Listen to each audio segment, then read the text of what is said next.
2 Samuel chapter 14. Absalom returns to Jerusalem. Joab, son of Zeruiah, knew that the king's heart longed for Absalom. So Joab sent someone to Tekoa and had a wise woman brought from there. He said to her, "Pretend you are in mourning, dress in mourning clothes, and don't use any cosmetic lotions. Act like a woman who has spent many days grieving for the dead. Then go to the king and speak these words to him." And Joab put the words in her mouth. When the woman from Tekoa went to the king, she fell with her face to the ground to pay honor, and she said, "Help me, O king." The king asked her, "What is troubling you?" She said, "I am indeed a widow. My husband is dead. I, your servant, had 2 sons. They got into a fight with each other in the field, and no one was there to separate them. One struck the other and killed him. Now the whole clan has risen up against your servant. They say, 'Hand over the one who struck his brother down, so that we may put him to death for the life of his brother whom he killed.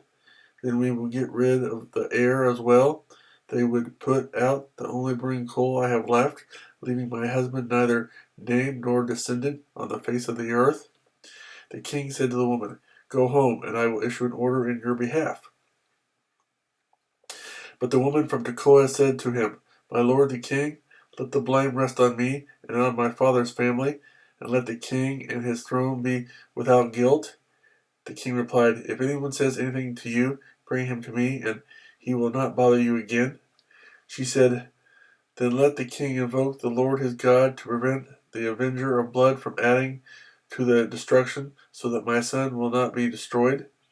"As surely as the Lord lives," he said, "not one hair of your son's head will fall to the ground." Then the woman said, "Let your servant speak a word to my lord the king." "Speak," he replied. The woman said, "Why then have you devised a thing like this thing against the people of God? When the king says this, does he not convict himself? For the king has not brought back his banished son. Like water spilled on the ground, which cannot be recovered, so we must die.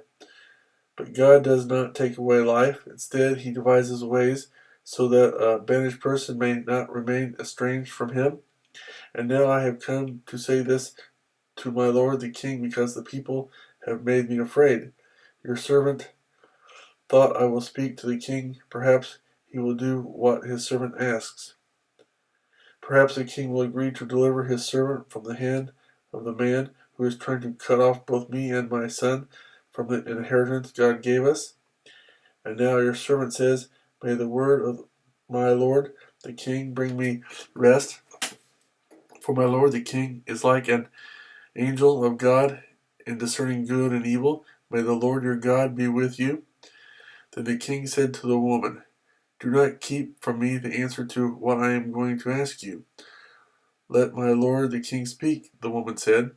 The king asked, "Isn't the hand of Joab with you in all this?" The woman answered, "As surely as you live, my lord the king, no one can turn to the right or to the left from anything my lord the king says. Yes, it was your servant Joab who instructed me to do this, and who put all these words into the mouth of your servant. Your servant Joab did this to change the present situation. My lord has wisdom like that of an angel of God. He knows everything that happens in the land." The king said to Joab, "Very well, I will do it. Go, bring back the young man Absalom." Joab fell with his face to the ground to pay him honor, and he blessed the king. Joab said, "Today your servant knows that he has found favor in your eyes, my lord the king, because the king has granted his servant's request." Then Joab went to Geshur and brought Absalom back to Jerusalem. But the king said, "He must go to his own house. He must not see my face." So Absalom went to his own house and did not see the face of the king. In all Israel there was not a man so highly praised for his handsome appearance as Absalom. From the top of his head to the sole of his foot there was no blemish in him. Whenever he cut the hair of his head, he used to cut his hair from time to time when it became too heavy for him. He would weigh it, and its weight was 200 shekels by the royal standard. 3 sons and a daughter were born to Absalom. The daughter's name was Tamar, and she became a beautiful woman. Absalom lived 2 years in Jerusalem without seeing the king's face. Then Absalom sent for Joab in order to send him to the king, but Joab refused to come to him. So he sent a second time, but he refused to come. Then he said to his servants, "Look, Joab's field is next to mine, and he has barley there. Go and set it on fire." So Absalom's servants set the field on fire.